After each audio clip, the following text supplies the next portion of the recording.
So I have a question for you. Into your adulthood, has anyone ever moved back in with a parent? What was your experience like? And did you do it out of need to support an ailing or elderly parent? Did you do it for generational wealth reasons, investing in a family home? Did you do it because you kind of missed your mom or your dad, or maybe there was something in terms of nostalgia going back to your home? Has anyone done that? I'm interested to know your opinions because if you've been following for a little while, you might have been following a thread of we're kind of in the process of thinking about moving. We've been doing all this prep work, literally throwing everything out, donating things, selling things, just cleaning out all the little cobweb spaces in this home. We've been here for over 6 years.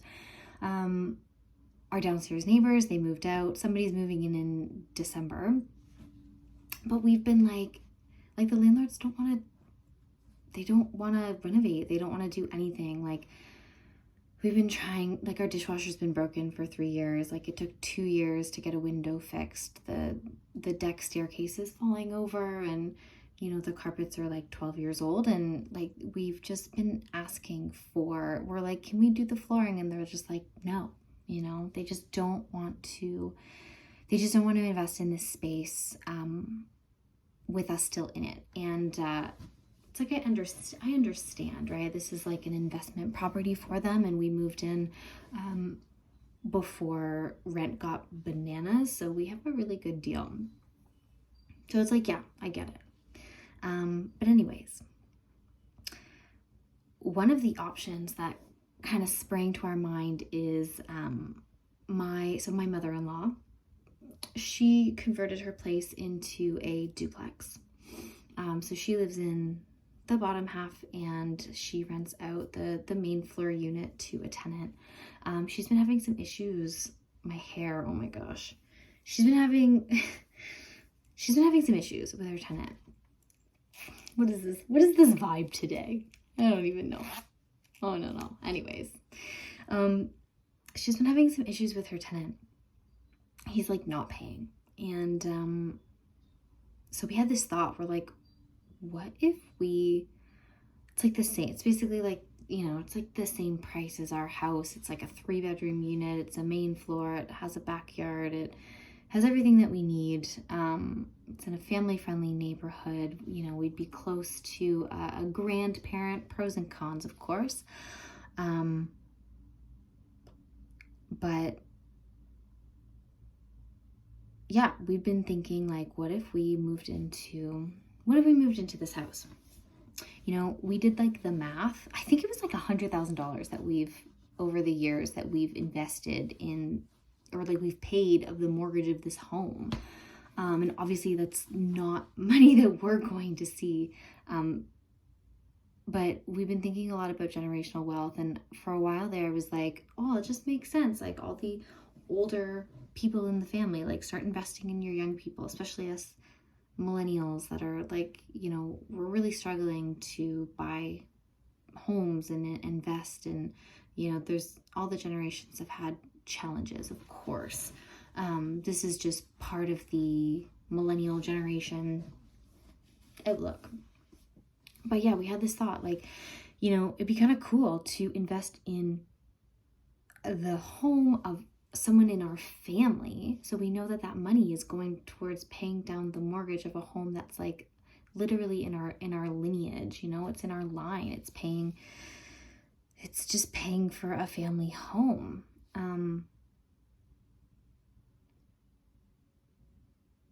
And it just feels it's a way to invest in an asset, even though we don't have a home, but it's still within the family, right? It's not just going towards someone else.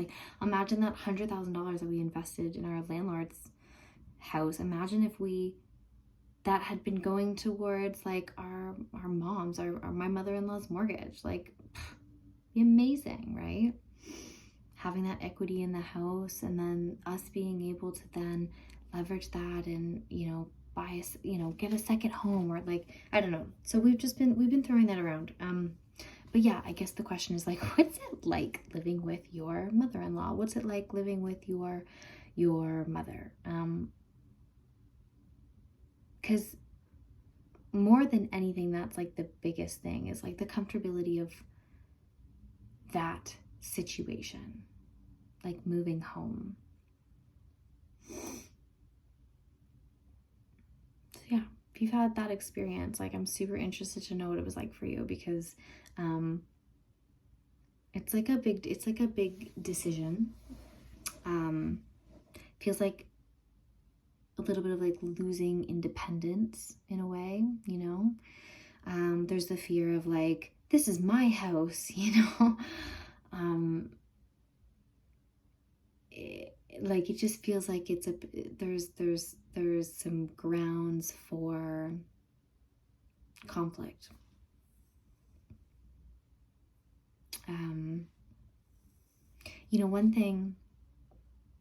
One thing that we've done, or it's reminding me of how many years ago now? Like 8 years ago. Yeah, I was probably about 8 years ago.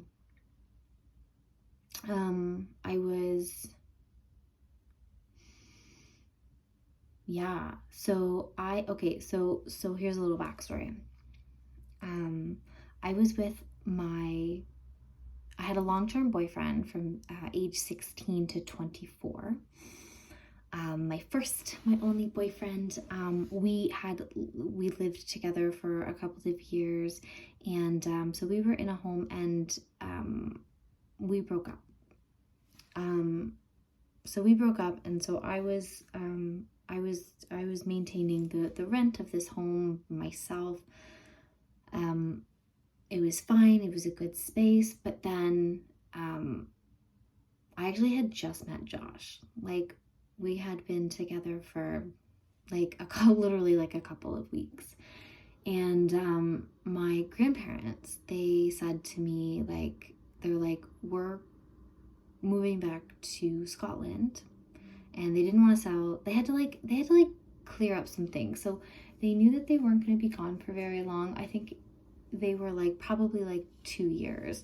So they didn't want to sell their home here. And so they invited me to move in. And I was 24. And this was like a huge house with a huge yard and like a pristine garden. And like, my nickname growing up was Messy Jessie. I mean, like, it's not bad. Now that I don't have a lot of things, like, it's just like a little cluttery for the most part. But yeah, I'm a little messy. I love a clean home, but like, I am just I'm a bit of a messy person. I leave garbage piles everywhere. I try to clean up. When I try to clean up, I do like a little bit in a million different rooms, and then it just seems like I didn't actually clean anything. So anyways, fun story about me.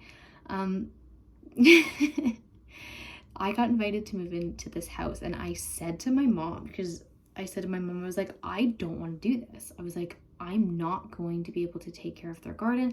I've never mowed the lawn. Like, I never had to do snow shoveling.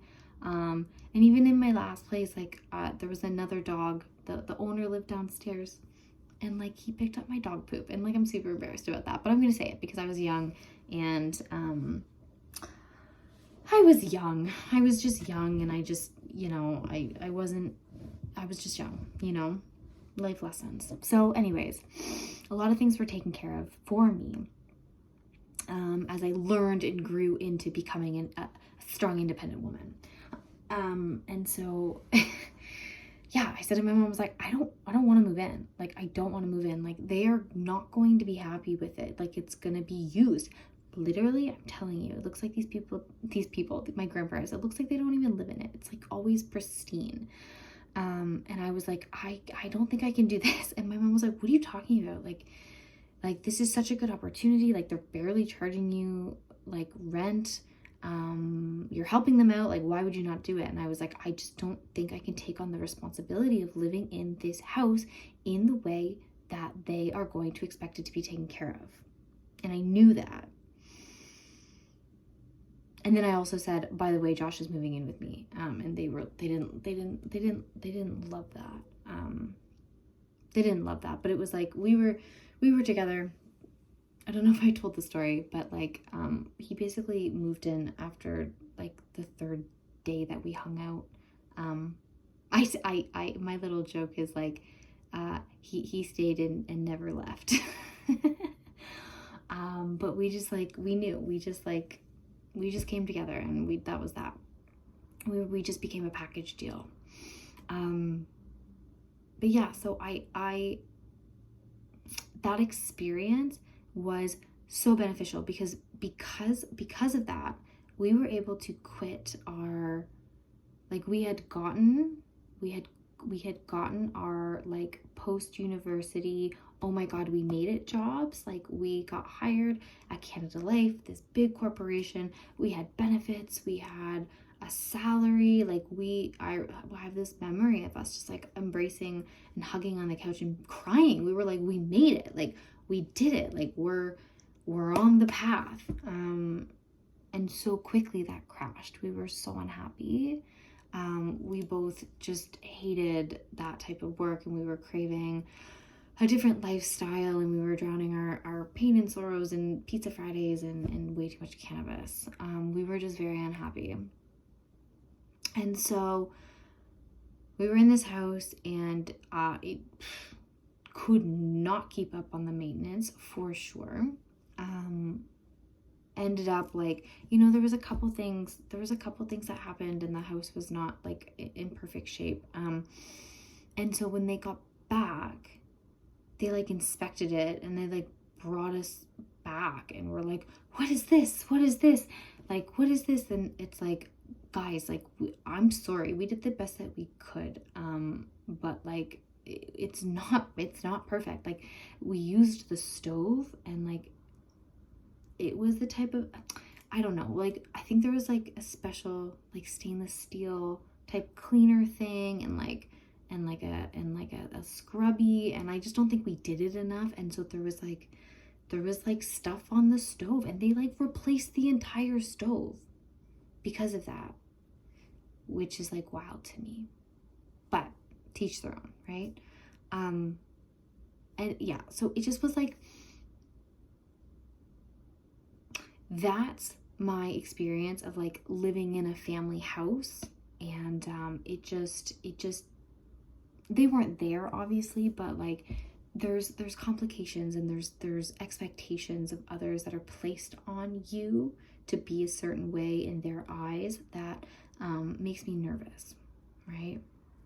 Like, if something happens, like accidents happen, right? Like, things get broken, but like, you know those bosses that you're late for work for like once in a blue moon, and they're like, you're late for work, you should have left early. It's like, no shit, like, I didn't do it on purpose. I'm not late all of the time. Like, I just hate when people are, that drives me crazy. It's like, I know when I did something wrong some of the time, but when you're late, right? It's like, you start at 9 a.m. and it's 9:10. It's like, that you're late. That you are late.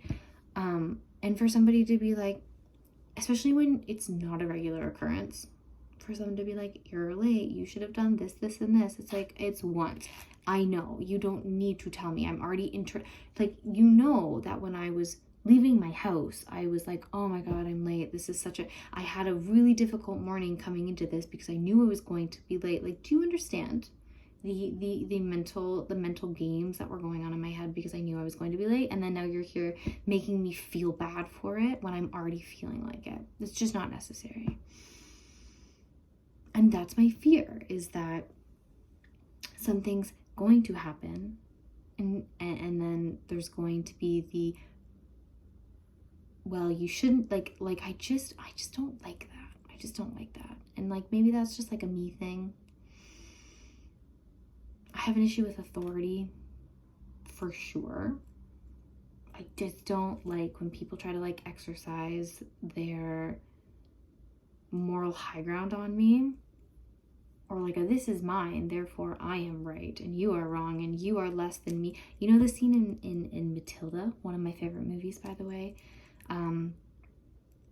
Danny DeVito is like, goes up to her and is like, I'm right, you're wrong. I'm big, you're little. Oh gosh, there's another one that I can't forget. Nah. And there's nothing you can do about it. No. Don't like that. Don't like that at all. Don't like that at all. So that's what we're wrestling with.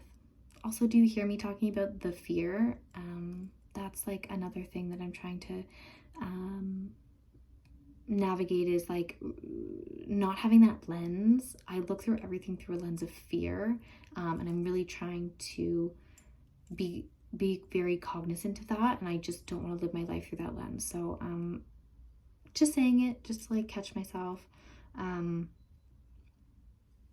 just to catch myself. And with that, my friends, have a beautiful day. We'll see you tomorrow.